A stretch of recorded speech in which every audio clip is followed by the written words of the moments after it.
In today's post-cabinet roundup, the Ministry of Social Protection sounds a warning against the spread of misinformation. Cabinet status is clarified and we are given an update on the Surinamese piracy COI. Let's join Paul McCallum for the details. Cabinet met on July 2. Director General of the Ministry of the Presidency, Joseph Harmon, said Cabinet was alerted to false information being peddled that the Social Protection Ministry was handing out cash to citizens. The Minister indicated that this information was patently false and that it was the cause of much chaos and confusion at the Ministry. She requested that the public should be so informed. The Minister also indicated that the Ministry was conducting investigations with respect to the source of the fake news and false information. The police is investigating this issue. The Restorative Justice Bill 2019, the Adoption of Children Amendment Bill 2019, and the Narcotics and Psychotropic Substances Control Amendment Bill 2019, DG Harmon said, have been approved and will be laid before the National Assembly for passage.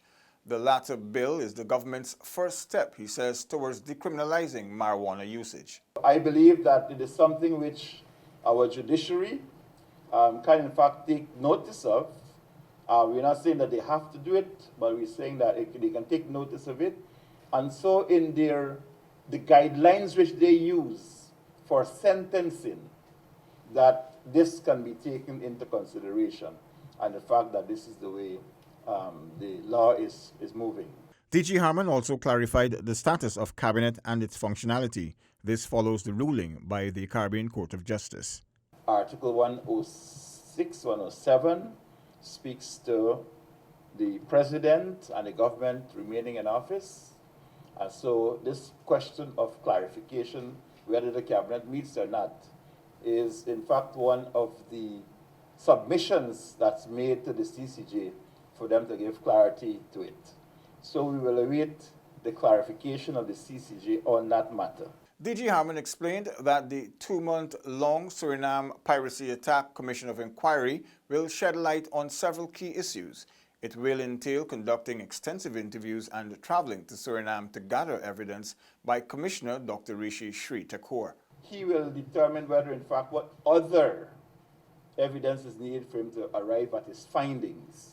So I think it is important for us as a nation that when wrongs are committed, when lives are lost, that we must have some closure to it for the family of the deceased persons and for the nation as a whole, that we can actually bring these things to conclusion. It was also revealed by the Director General that there have been no adverse reactions from companies following alleged threats by the opposition leader, Bart Jagdeo. We have not been advised by any of the foreign companies that operate in Guyana that they feel threatened by any such statement, and that as a result of that, they have decided not to do something which they had decided they will do. So I just want to give the assurance to all that we have a president, we have a government that's functioning, and that it is the responsibility and the duty of this government to ensure that the environment is there which allows for foreign companies to operate in this country and operate under conditions of peace and security. Cabinet also gave its no objection to several contracts. These include one for much-needed internal rehabilitation works at the border market and another for the acquisition of a $17 million water ambulance for Berbice riverine communities. That's all for Cabinet Roundup.